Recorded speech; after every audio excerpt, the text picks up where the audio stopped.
So I was watching one of my favorite TV shows the other day, Restaurant Impossible, where Chef Robert Irvine, he comes in, he's got 48 hours to figure out why this restaurant is failing and make it successful. And so, he works with the owners, works with the employees, revamps the menu, plus they redecorate the whole place. So within 48 hours, there's this, miraculous makeover. But I was watching this particular episode, and this lady really intrigued me. And I thought, there's some really great lessons out of what's going on with this woman and why her restaurant is failing that I wanted to share with you. When Robert first met her, she cried every time he would ask her a question, and nothing was her fault. It was everybody else's fault why the restaurant was failing. She didn't know this. She didn't know that. And Robert really couldn't get to the root of why the restaurant was failing because she was kind of being vague. But as Robert always does, he did a little bit of digging.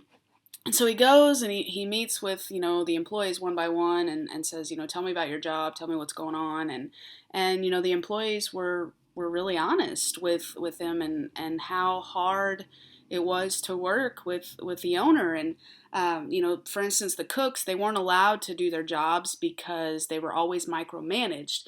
She didn't trust their ability to do what she hired them to do. Now, mind you, some of them probably shouldn't have been cooks, but yet she didn't give them the opportunity to prove themselves.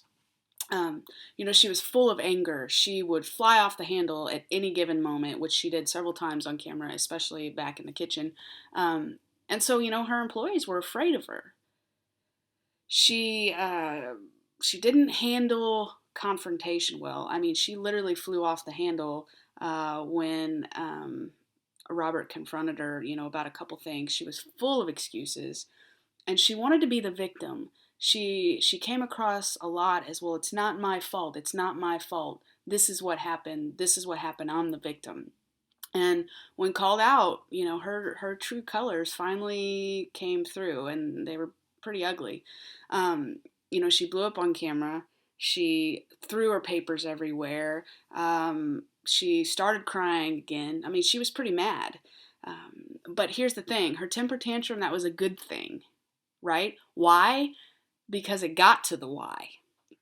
And now, because they got to the why, they could deal with the real issue at hand of what was going on and why her restaurant was really failing, which was on her shoulders because she was responsible for that. But there was a couple reasons behind the why. Number one, she was a single mom of a little boy, and she didn't have a lot of family who was supporting her. So she felt alone. She felt abandoned, like she was taking on the world by herself and trying to, help her son. She, because of that, she didn't trust anybody, which is why she was micromanaging, which makes sense, right? She was trying to hold everything together on her own and trying to be in control of everything because being in control was safe for her, which we often do. We want to be in control of things because it's safe, right? We can't get hurt when we're in control. Well, she'd already been hurt so much in her past, she said, nope, I have to be in control. And another thing, she was trying to be great at everything. And because of that, she wasn't good at anything. She was trying to be a great cook. She was trying to be a great hostess. She was trying to be a great waitress. She was trying to be a great business owner. She was trying to be a great mom. But she's not gifted at all that stuff. That doesn't mean that she can't own a restaurant, but it means she has to find people who are better at her than some things so that those things that she really is great at, she can truly be great at.